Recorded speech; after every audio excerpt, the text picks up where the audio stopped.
content presented in this podcast is based on real events and may contain graphic descriptions of violence, sensitive topics, and explicit language that may be triggering, offensive, or sensitive subjects to some viewers and listeners. Discretion is advised. The purpose of this podcast is to explore and discuss true crime cases for entertainment and educational purposes only. This podcast does not intend to glorify or sensationalize crime, but rather aims to analyze and understand the complexities of human behavior in the criminal justice system.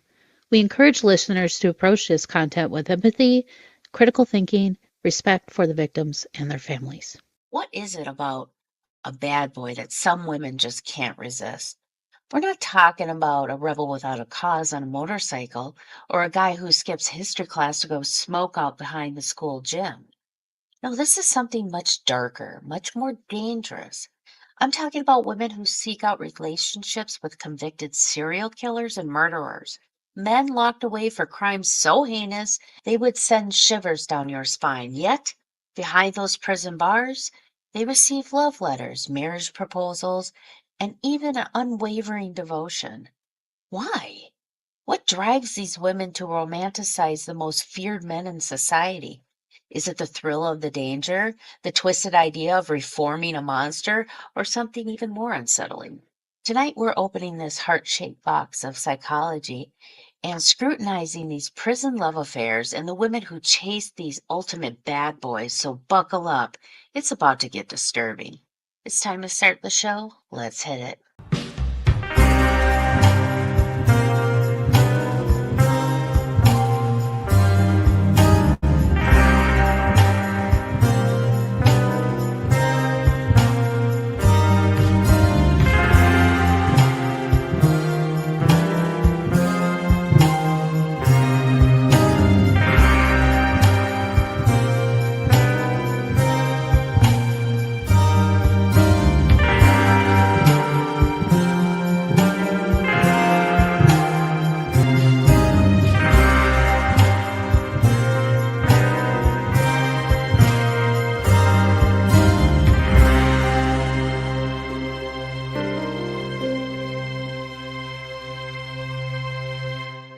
Hey y'all, it's Winnie from Mysteries, Mayhem, and Merlot. I got a couple announcements that I forgot to put in the podcast, but I just wanted to pop in and let you guys know. I am super excited to let you guys know that we have some merch now. Yes, we have Mysteries, Mayhem, and Merlot merch. The link will be in today's description. And also, you can just go to my website at mysteriesmayhemandmerlot.net, and there is a merch tab at the top. Another quick thing about my live videos. Sometimes I'm not home to play my video live. Sometimes I am. So, if I am home, I'll run it live. It'll play like it always does on Dave's social media, but it will always be up on Dave's YouTube channel and my YouTube channel every Sunday by 9 p.m. Central. And I'm urging you guys, please subscribe to my YouTube channel at mysteriesmayhemandmerlot.net, because that's going to help me grow my audience and grow the podcast as well. So if you guys can, share it with your friends, tell people about it, have them subscribe, and get that notification so every time I pop up a video, you guys will get notified, especially when it comes to like YouTube shorts and things like that, that don't play live. That way you get alerted and you can watch them as well. I thank you guys so much for all the support you have given me. It's been fantastic, along with my tarot card reading. So, everything's kind of growing for me and I'm really enjoying it. So, thank you guys so much. Please go check out the merch in the merch store.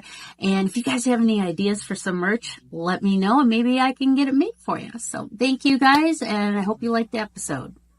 Hi, and welcome to another episode of Mysteries, Mayhem, and Merlot. I am your host, Winnie Schrader, and yes, I am back in the seat. Last 2 weeks, Dave and I have been gallivanting in South America. We went to the Dominican Republic on the Jericho cruise, and we just got back from Cancun, which was a fantastic, relaxing vacation that I feel recharged and ready to rock and roll. But I tell you, if you haven't been to Cancun, go. It's beautiful, the beaches, everything. And we got to have like a big Super Bowl party at a resort, and we had just a blast. And they knew how to put on a Super Bowl party. They had chicken wings, hot dogs, hamburgers. they went all out, and I thank so much for the resort and the Mexican people for making my visit wonderful. But anywho, now that we're in February, it's the month of love. I know it's Black History Month too, which we will cover that, but nothing is sweeter than that brand new love, right? That honeymoon phase where every time you're together, you get those butterfly flutters in your stomach, and you're always your cheeks are just hurting from smiling ear to ear out of indulgence of happiness with your new love. But what if those loves and relationships didn't start off in the traditional way? Like, why are women like drawn to the bad boy image? I'm guilty of it myself. But uh, you know, these men are not just bad boys. I mean, these guys are straight up serial killers and murderers. And it's like, why are these women so attracted to them? It's not like swiping left or right on Tinder here. I mean, these are high profile criminals, serial killers. So I wanted to bring an expert on to kind of discuss the psychology of what the hell is wrong with these women, because I don't get it. So I have none other than America's psychiatrist, Dr. Carole Lieberman, who is a board certified psychiatrist who has made many TV appearances on CNN, BBC, Fox News, BBC. I already mentioned BBC, the Today Show, and more. And I wanted her to come on and help us figure out this thought process, because like I said, I don't get it. But I'd like to welcome Carole to the show. Welcome to the show, Carole.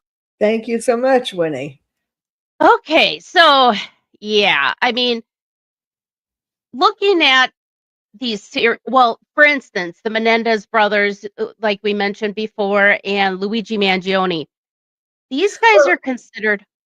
Well, I just want to put something in first, because so when I talk about bad boys, I'm not just talking. I mean, my book, that was my first book, Bad Boys: Why We Love Them, How to Live with Them, and When to Leave Them. And I talk about 12 different types of bad boys, and the lethal lovers are the murderers, are the ones who are in prison. Okay. Yeah. So there are other kinds of bad boys that women fall in love with too, and I can give you some examples, but all of them have to do with the relationship that the little girl, growing up, has with her father. Depending upon how dysfunctional it is, in what way it's dysfunctional, that will determine what kind of bad boy the girl will be attracted to. Okay, so is that why these women having like a horrible father or whatever type of family dynamic they have, if it felt bad for them as a child, why would they seek that out in a relationship as an adult? To me, I don't understand that psychology of it. Okay.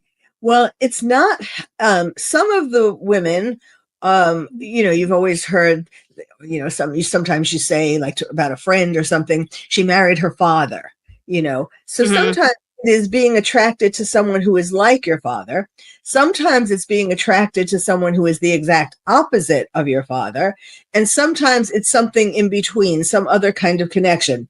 But it boils down to the dysfunctional relationship with her father has to do with the father making the little girl feel unlovable. Now, on one extreme is the lethal lover, the killers. On the other extreme is the frazzled frog. I named them after fairy tales. I start each chapter off with a fairy tale related to that illustrates the kind of relationship, the kind of bad boy, and then the kind of relationship that you would have with that type. So the opposite of the lethal lover is a frazzled frog, and that's like from the Princess and the Frog. And a frazzled frog, or a fixer-upper lover, is a guy who doesn't have his life together. So, no matter what age he is, he kind of is still like, he still hasn't gotten out of the tadpole stage. He still hasn't gotten out of the kid who doesn't really know what he wants to do, or hasn't gotten his career going, or, and maybe he has an addiction, like he's an alcoholic. Some kind of a life hasn't started, in a good way kind of guy. And so Now, why does what kind of woman, first of all, the mothers of bad boys are what makes the bad boys bad boys. So like a frazzled Mhm. frog has had a mother who was not very nurturing. Okay. Okay. That's why he doesn't have his life together. Now, the girlfriend, the women who are attracted to the bad boy type of the frazzled frog, is someone who has had a father who was not there. Now, the father was either a workaholic or he had died, sometime during the girl's growing up, or he just wasn't emotionally there. And typically, this is actually the most typical kind of bad boy relationship because of all the divorces that there are. And so when the parents divorce and the father goes off and has another girlfriend or even marries someone and maybe even has children with another woman, he's not as available. He's the girl feels abandoned by him. Okay. But at what age? And so she is looking for a man who she thinks is least likely to abandon her. Okay. So the frazzled frog who doesn't have his life together, who needs mothering, is the most likely, she senses, oh, he really needs me, man. Without me, straightening up his house, cooking for him, helping him with his job, giving him advice, all these kinds of things, helping him, pick the right clothes, just all these kinds of things. Without me, he'd be lost. Now, the only problem with that theory, is that when she fixes him up, then he gets a better job or he gets his life together in various ways, then he hops away and he finds a woman who wouldn't have liked him as the frazzled frog, but now likes him with this man. He has his life together.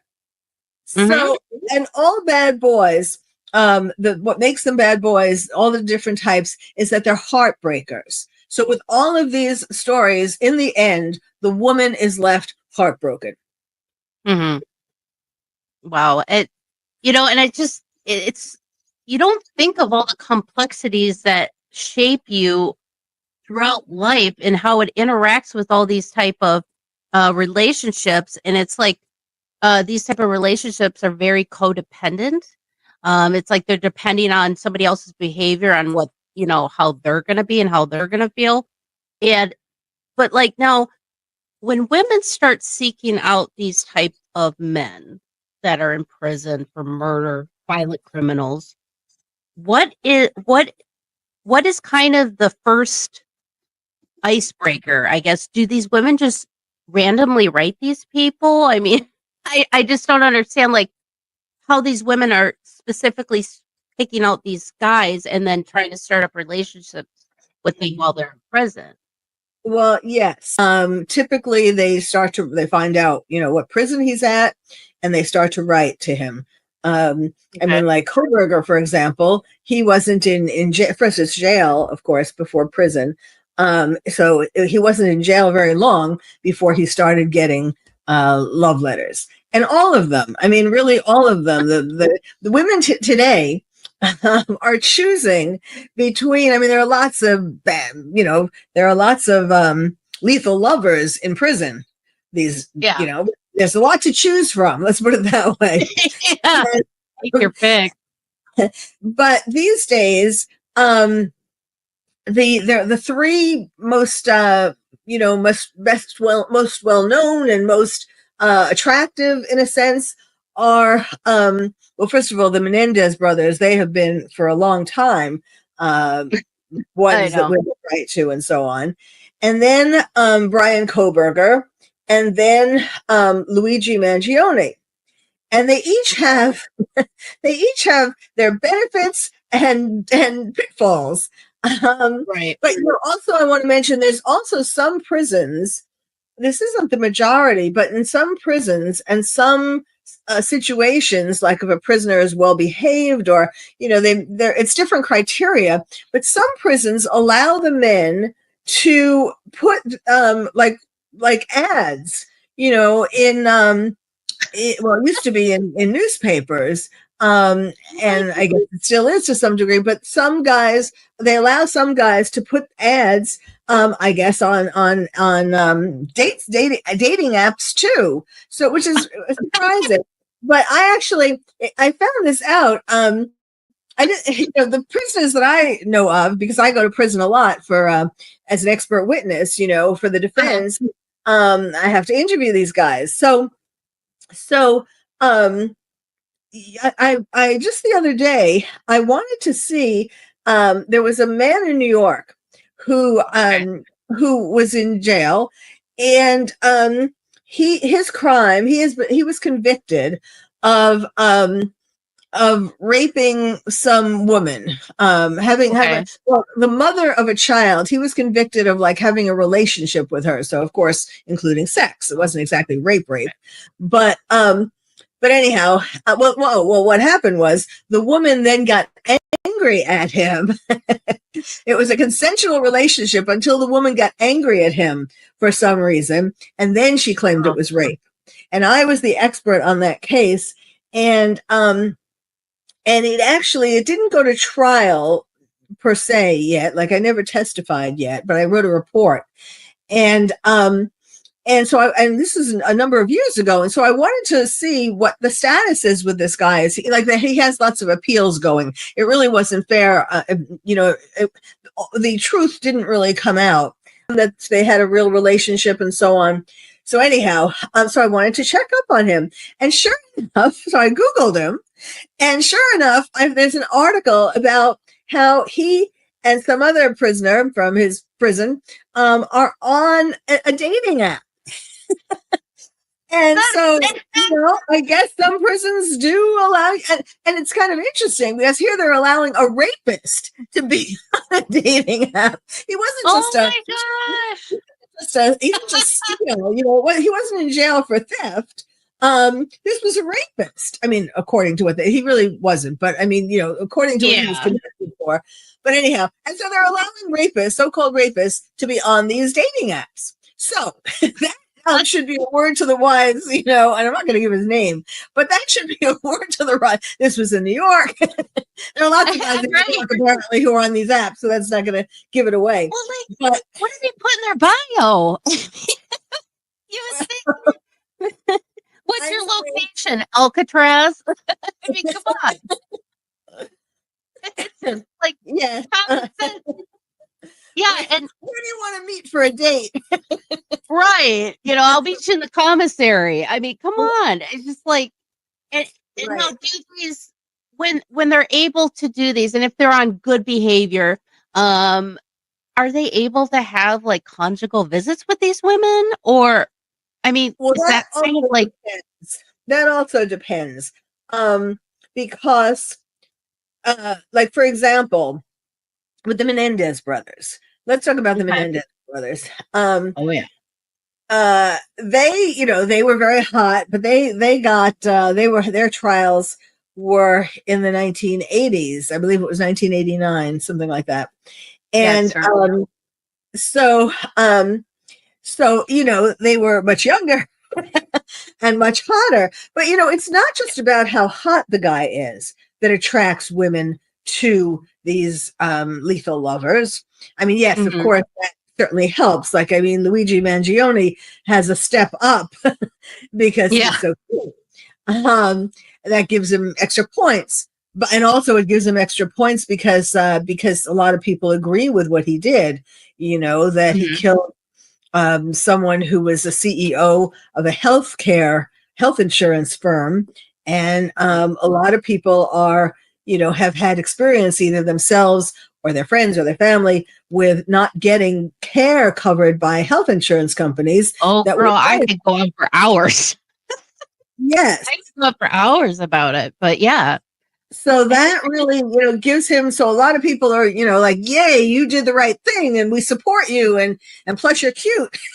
Plus you're cute. Yeah, I know, right? That helps.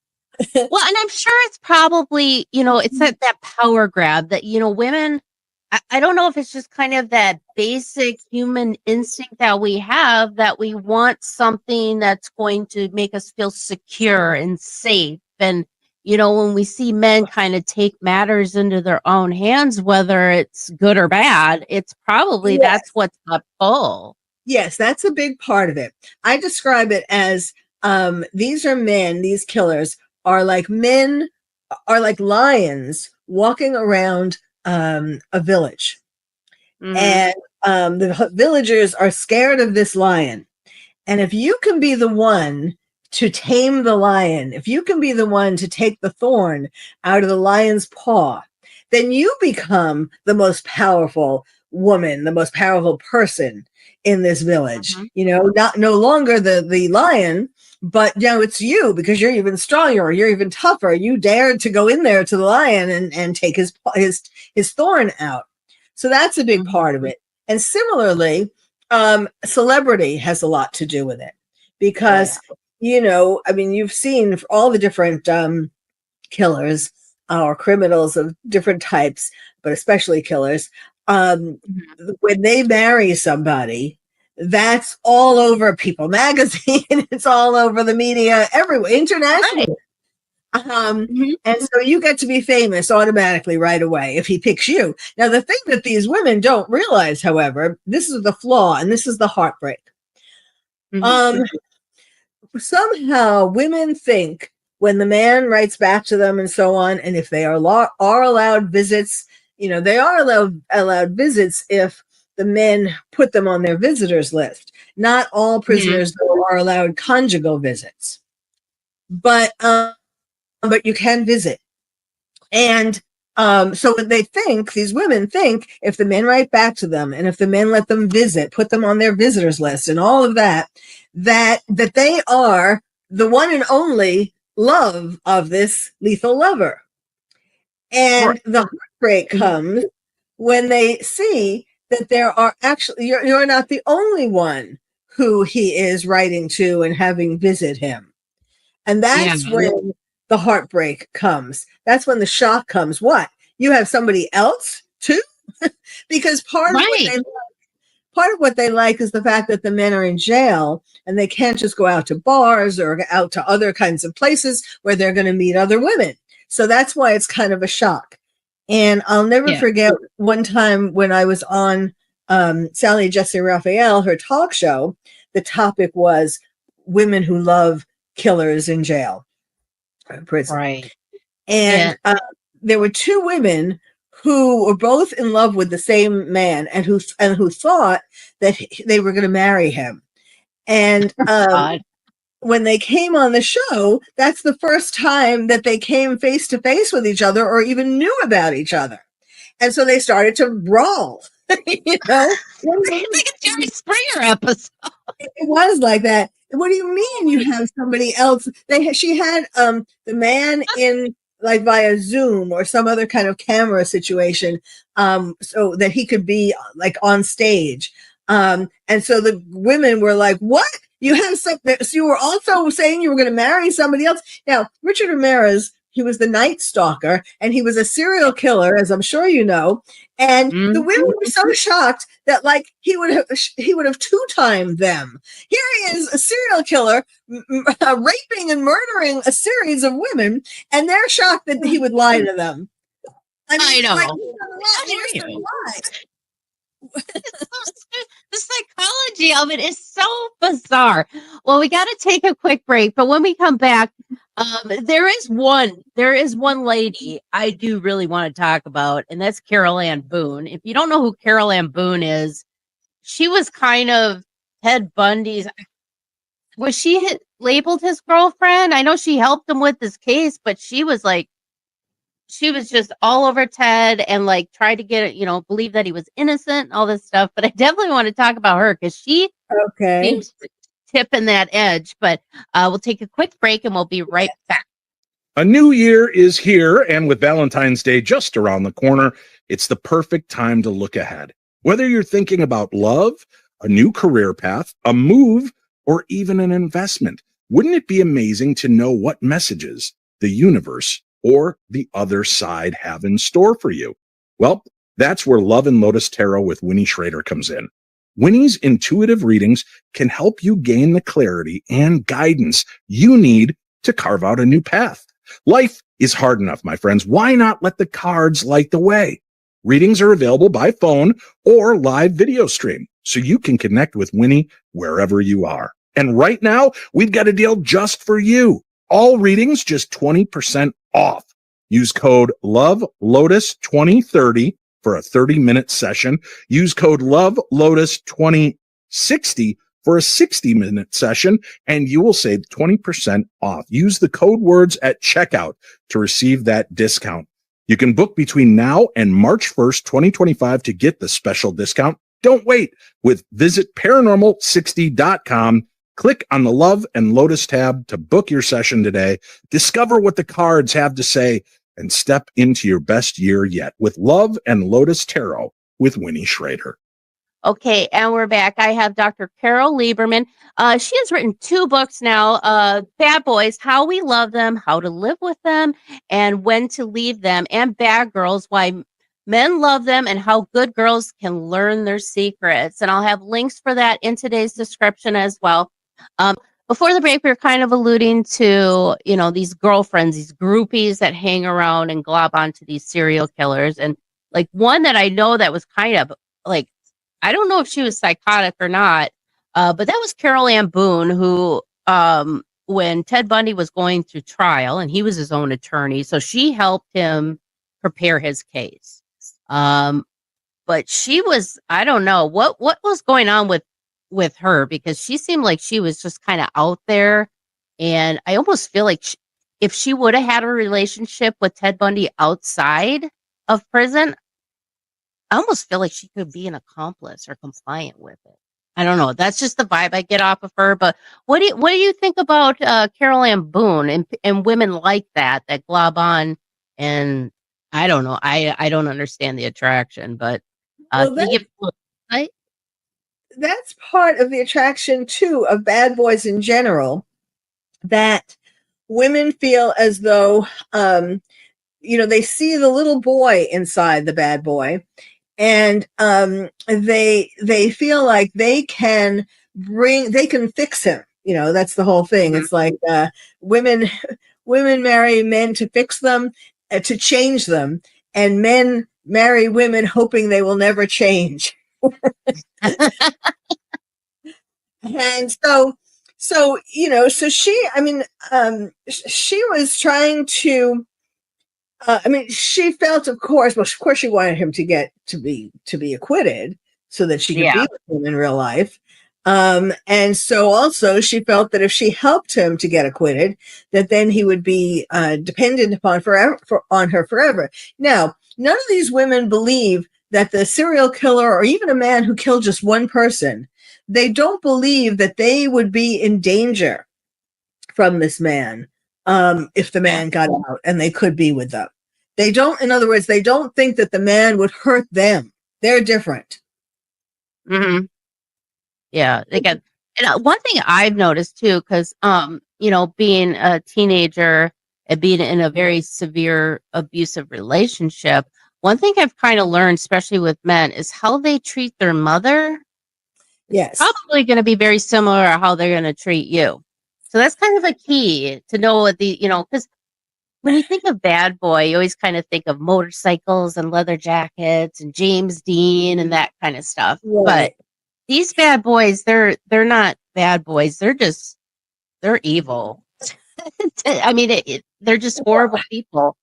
Well, I tell the women, in regard to all types of bad boys, that, or just not even bad boys, women who are going out on dates, the first thing, or early in the relationship, the most important question that you should find out, you might not have to ask it directly. You can sort of ask other questions, that get to it, but you want to find out how the man thinks of his mother, treats his mother, how often he sees his mother, that kind of thing. Because yes, since I was saying before about how what determines whether a guy is going to be a bad boy is his mother. So like, for example, if she doesn't give him enough nurturing, or if she's very controlling, or like mothers who are, when there's a divorce and the mother makes the boy become the man of the house, when he's like 5 years old.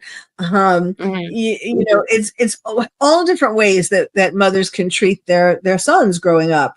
And so you need to find that out. The sooner you find that out, the better you can make a decision as to whether to stay with this guy or not. Now, obviously a man in prison who's a serial killer, you kind of know he couldn't have treated his mother well. Because Right. why do these guys strangle these women, kill these women? They're killing their mother. So you don't have to Right. ask. I know. In every face that they murder women, and it's just, oh my God, it's just, I just don't understand, like, if that's the reason why, he is the way he is, you can't fix that. You're not his mom. And oh my gosh, it's so maddening to know that these serial killers, I mean, dating sites, really? I mean, the psychology of it, I get the bad boy image. I'm attracted to it. But I'm more of like, I can't think of the word, but I'm very blunt and straightforward. And I like that in men.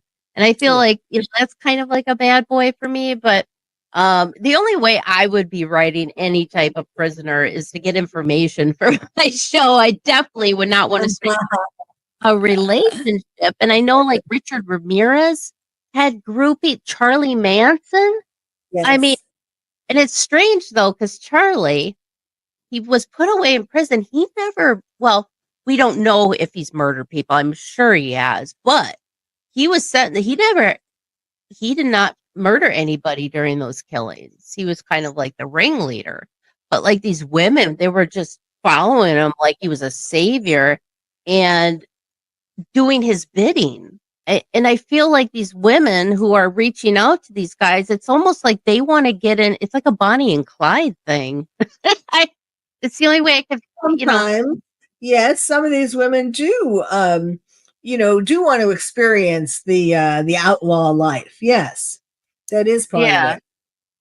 Wow, I mean, that's, to me, it's just no. I don't need the drama. You could stay in prison, but I just that psychology of it, it's just baffling to me because, especially being a woman and a nurturer, I don't want to bring stuff, that kind of junk into my life, and I can't understand. And maybe these women are very lonely. Probably have. Yes, it is. It's not typically the women who fall for these lethal lovers, are not typically the popular women. They're not. They don't have a million men trying to date them, or they don't have a lot of other choices. Or they did have relationships. They have had relationships, but then let's say the man cheated on them, and that brings, that's why that aspect of thinking that the man is not going to be going anywhere where he can meet women is appealing to them. Yeah, I suppose. So a lot of these women have had their hearts broken already by bad boys, maybe not once in prison, but other bad boys. And so they,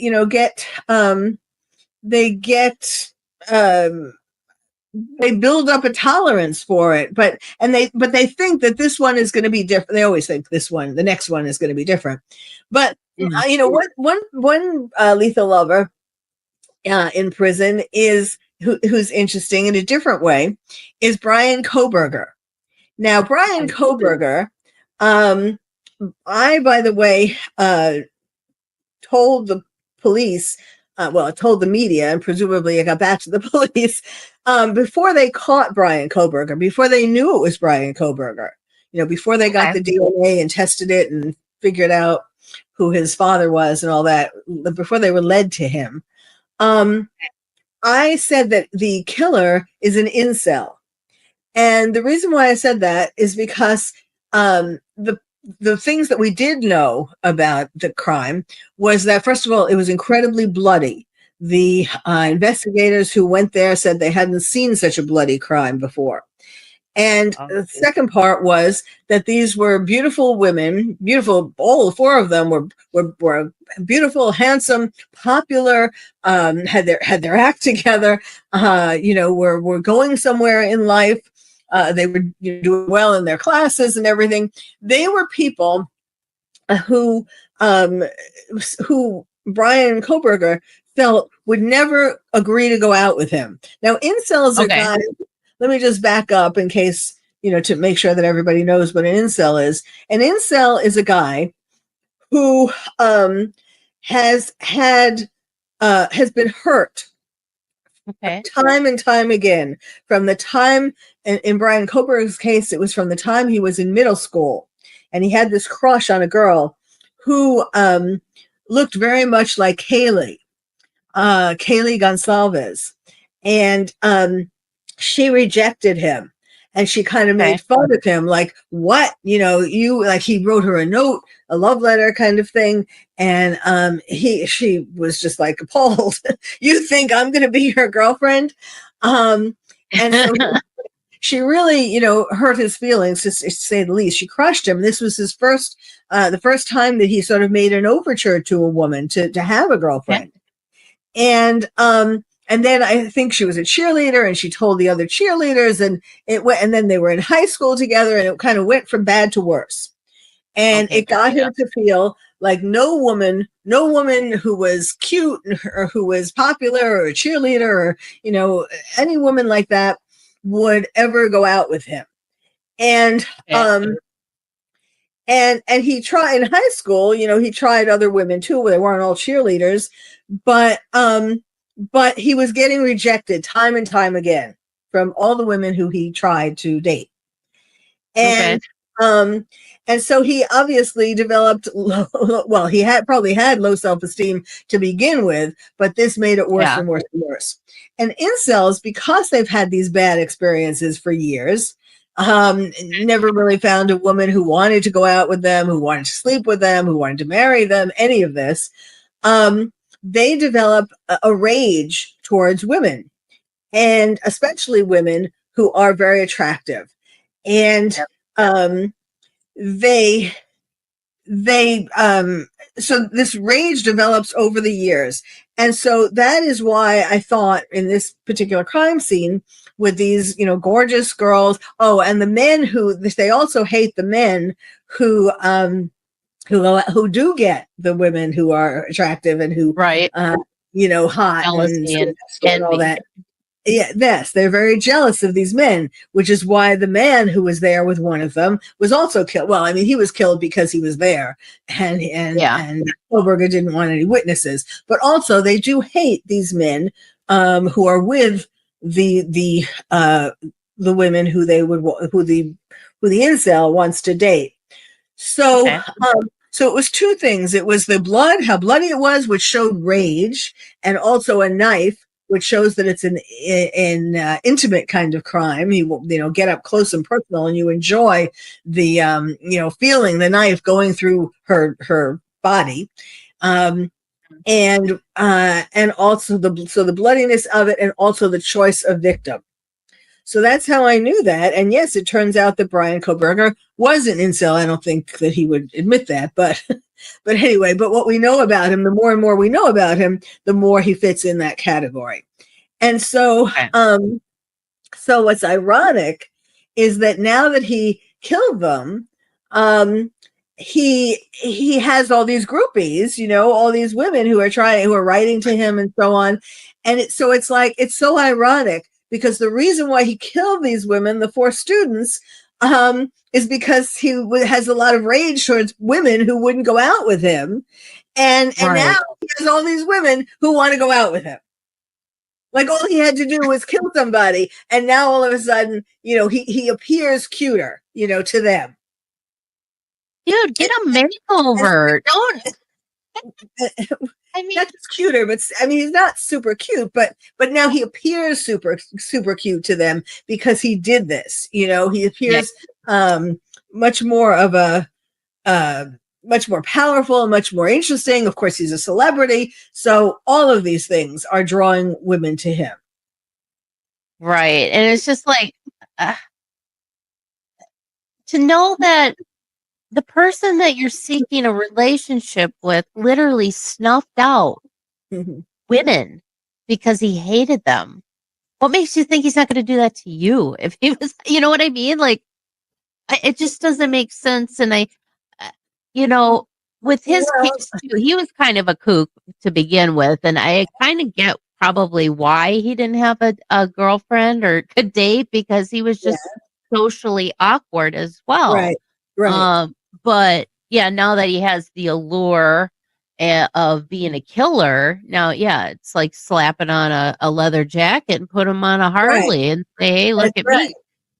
Oh gosh, yeah. And also, what's ironic is he has this woman attorney. His main attorney is this woman, Ann Taylor, who is attractive, and certainly when she would have been his age, that would have been one of those cheerleaders that he would have gone after, and who would have rejected him. And now she's working her tush off to get him out of prison. Right, and it's like, how fair is that for? Let's say I'm at high school and some guy comes up to me and asks me on a date, and I politely say, no, I have a boyfriend, and he goes off and kills somebody. I mean, what do you do with that? And like, I would feel like, oh God, I just. Oh, yes. You mean, yes. You mean the woman and women, the girls, then the middle school and high school girls who rejected him. And it's just like to put that on somebody and then just to go out and just snuff out life just because you got rejected. That's somebody who needs some really deep psychological therapy. Yes. That's very extreme to, being rejected. It sucks, but it's part of life. And obviously he couldn't take it. And the result of him was killing those the co-eds. Were the co-eds? Is that what they call it? The co-ed killers or something like that in the news? But yeah, they probably also say co-ed killers, except that there was one man. But and he was stalking them too. So it would. Where did I see this? Like an article. I was reading an article about him recently. And I was reading the comments, and there were a lot of comments that were like very angry that the article described him as, it was about his DNA, I think, and that the article was like saying that it was his DNA. And so there were all these comments. There are a lot of people who are in his corner, and I think a lot of them are these women, these groupies. But it's so shocking that so many people want to believe that he didn't do it. And, I don't have any question. Everybody is innocent until proven guilty, but I think that they're going to do a good job of proving him guilty. Right. Well, the evidence is there.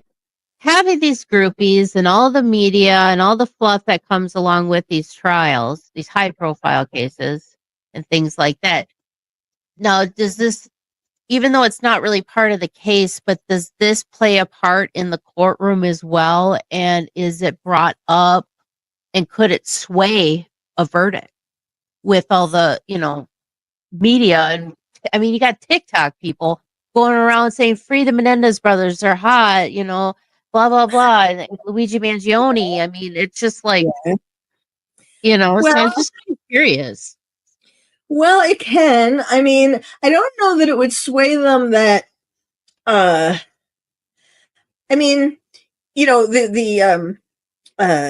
Brian Kohberger, his trial was moved, but that was for a different reason. It was because originally it was very close to where the killings were. And it's a small town and all of that, it's relatively small, where it was a small distance from where the killings were and all that.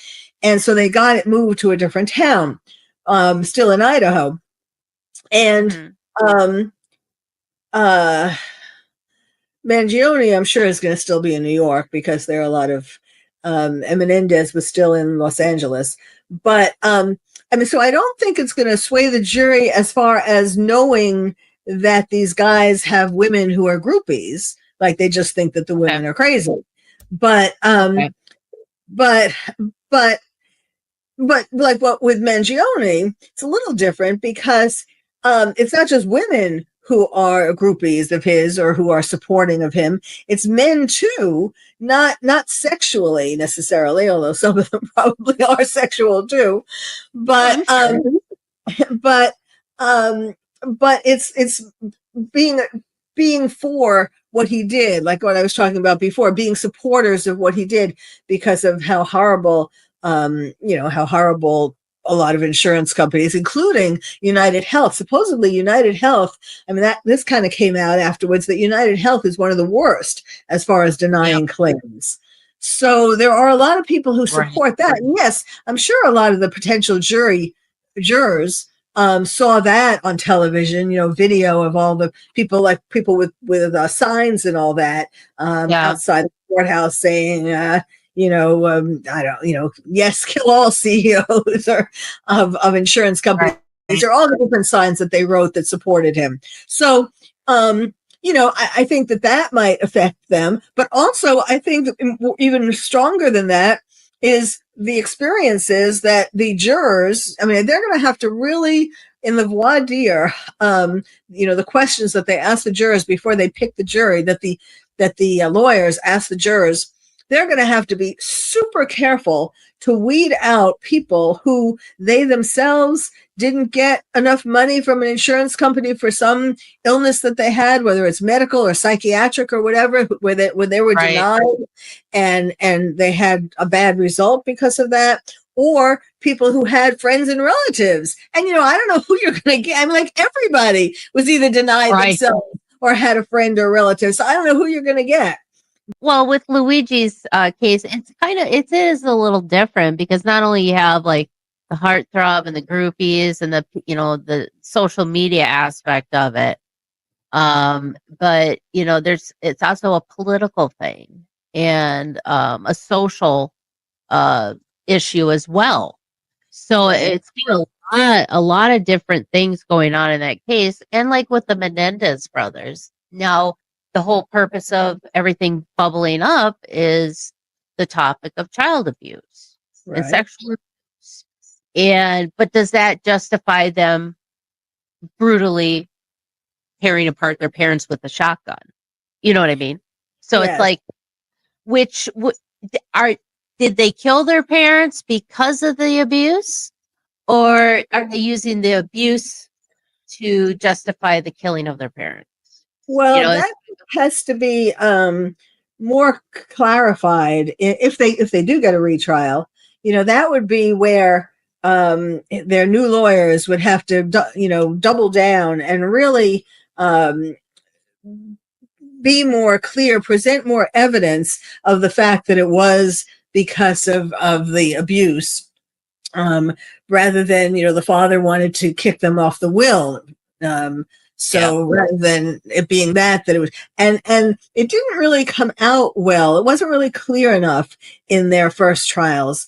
I mean, the abuse did come up, but first of all, that was, years ago when people weren't as aware of the impact of abuse. And I think that the lawyers didn't do enough to prove that it was really that, not just that they were so upset about the will. But in the second trial, the judge wouldn't let one of the attorneys, at least, they wouldn't let them go into the sexual abuse. The attorneys for the brothers, the judge wouldn't let them go into, especially with one of the attorneys, who was really good and she was trying to do a good job. But he wouldn't let her go into some of these things. He wouldn't let her talk about these things. Right. So I think there was some unfairness in their second trials.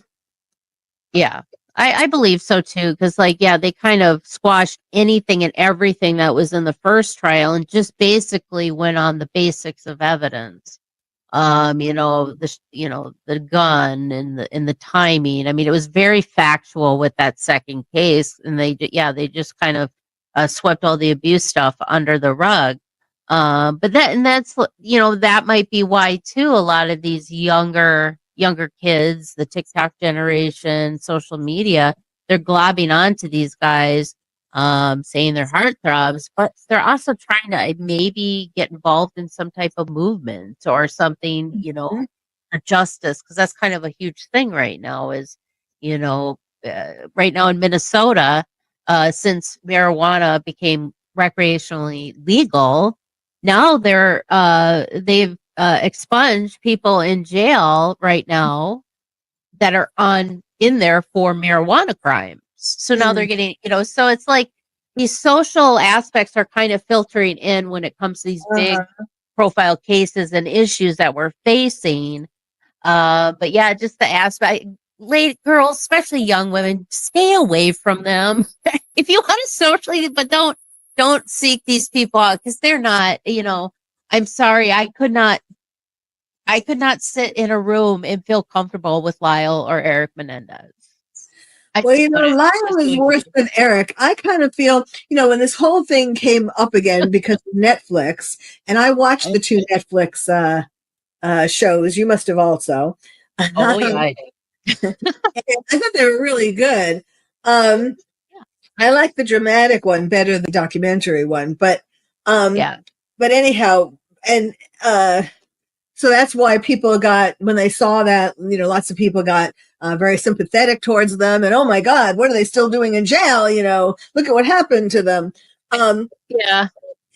And the district attorney, the LA County district attorney, was going through an election at that time, and so people started calling him.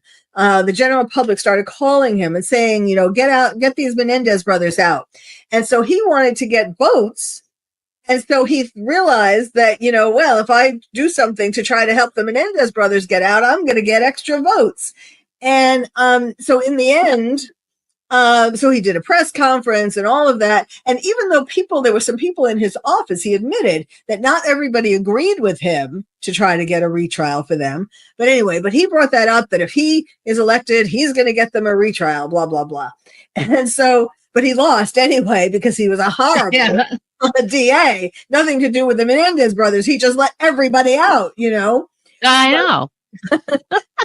So he lost. And now the new one is taking his time in looking over everything, all the different trials and all of that for the Menendez brothers. And he's going to make a decision whether to try to give them a retrial or change their sentencing or something. So we have to wait for that. But in the meantime, I'm sure you saw in these Netflix shows that really it was Lyle who was much more of a sociopath than Eric. Yeah. Eric just looked up to Lyle, and he followed Lyle. Lyle was the one whose idea it was to kill their parents. And Eric, it was Eric who told Lyle, like their father said, if you ever tell anybody what I do to you, I'm going to kill you. Okay. Yep. So Eric told Lyle. Well, he was telling his brother. He wasn't telling the police, but anyway, when the father found out, he was outraged.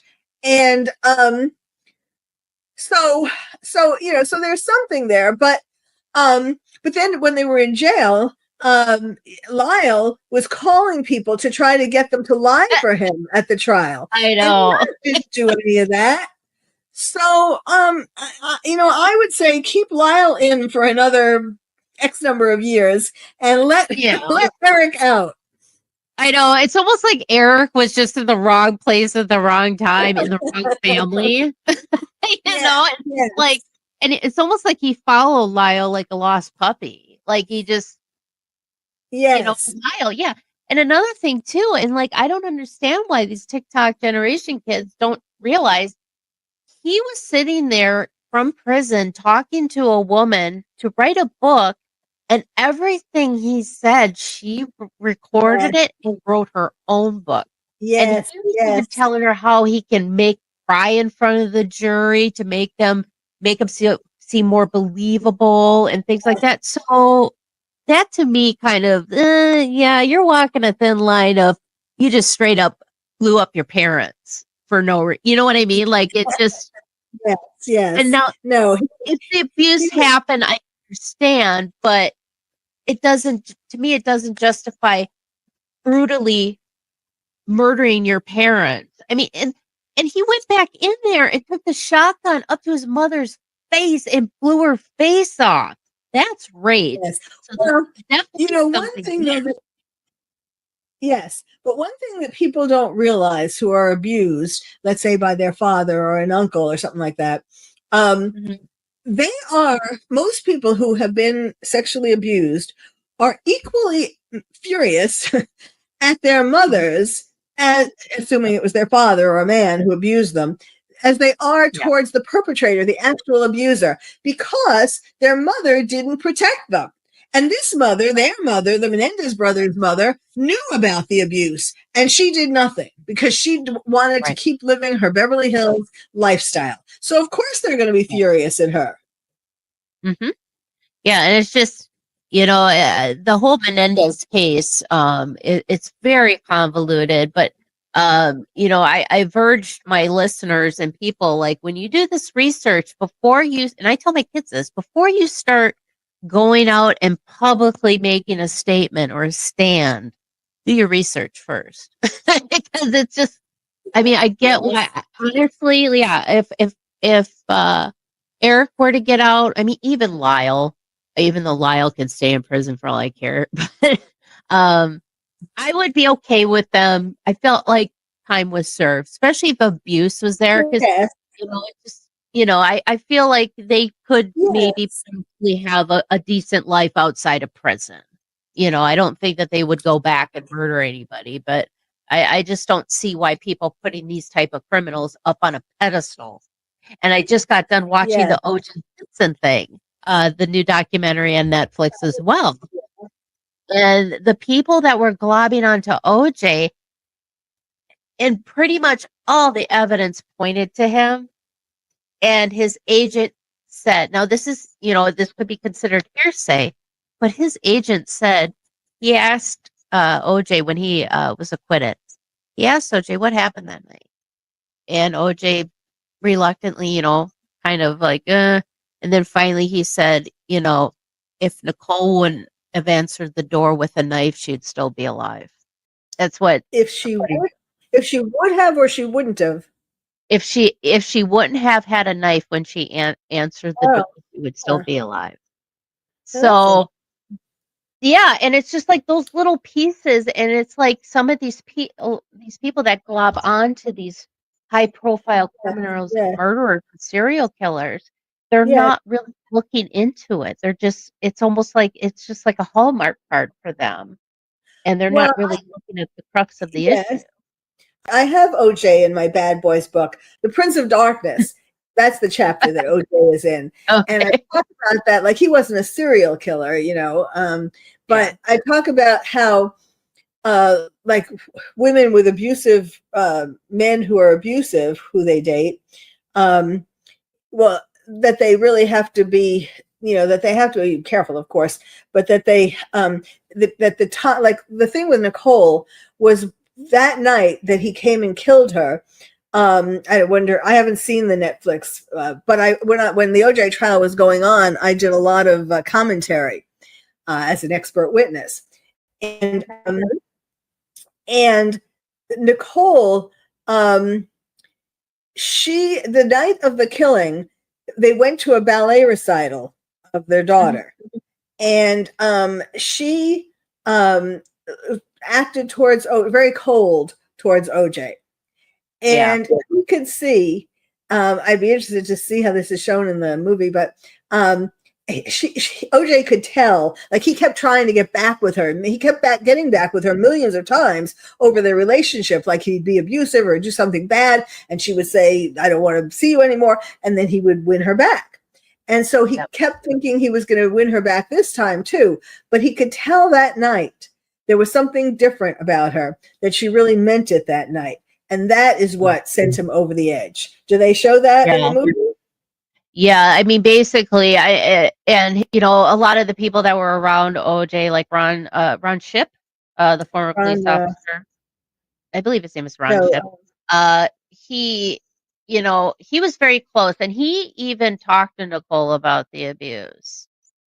She came to him, and it's like, you got to talk to OJ. But that night at the ballet recital, and then they went to the Mezzaluna restaurant, and they told OJ, "You're not invited," and that probably sent him over the edge. And what they did in the documentary, it's called OJ Manhunt, I believe. They really emphasized that OJ, that moment, he lost control, and he didn't like to lose control, and that he realized that Nicole has moved on, and yes, exactly. he couldn't fathom, he couldn't live with that. Right. So, I'm glad they said that. Okay, good. Yeah, they do. They really did a good job. I highly recommend it to you guys. If you really want to get in the crux of the O.J. Simpson case, watch that documentary, because there was evidence that was never logged that should have been.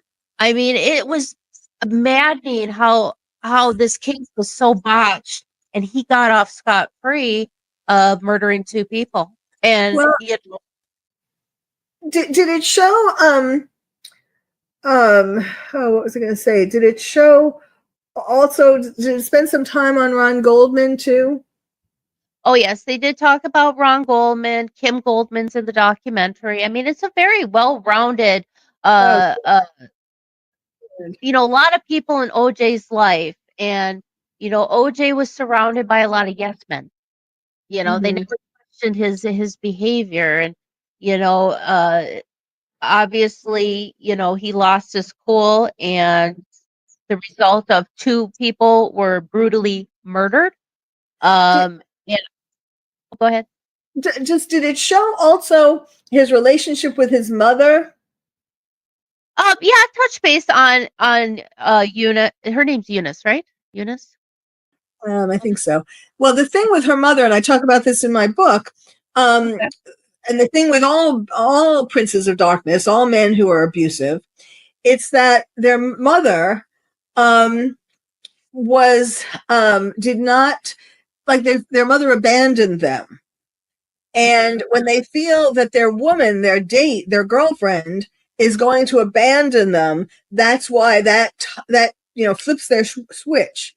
That because it unconsciously reminds them of their mother who abandoned them. Now, OJ's mother, he had a sibling born like within a year of his being born, and so she removed him at the breast and put this new little baby there.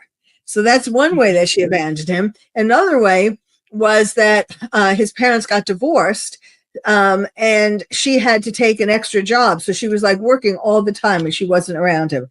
So that's why, in his case, when Nicole, started showing him more and more that no, she wasn't coming back, that's what flipped his switch. Not that anything. Yeah, he didn't want. Not that anything is a good excuse. Yeah, it was just because he didn't want to be replaced. Just like you said with his brother. Exactly. His mom replaced him with his brother, and that probably gave that sense of, well, what the heck? That's ain't fair. I still got to eat too. Thank you so much, Carole. I know we can talk forever, but we kind of have to. Okay, I'll definitely have to have you back on for sure. But you wrote the two books, Bad Girls. We may have to have you on for Bad Girls. Why Men Love Them, How Good Girls Learn Their Secrets, and Bad Boys, and How We Love Them, How We Live with Them, and When to Leave Them. I'll have those links in today's description. And you have a website, is that correct? I have lots of websites. I have an expert witness website, expert witness forensic psychiatrist.com. Okay, perfect. I'll have a link for that in today's description as well. Well, thank you so much, Carole, for this insight. Because, I know it's the month of love, but this ain't the love that you need. That's right. Some women feel very desperate when Valentine's Day comes around to have somebody, Have a Valentine's Day. Find your girlfriends, Go have some fun. Guys, so much. This was a great episode. I'm glad to be back.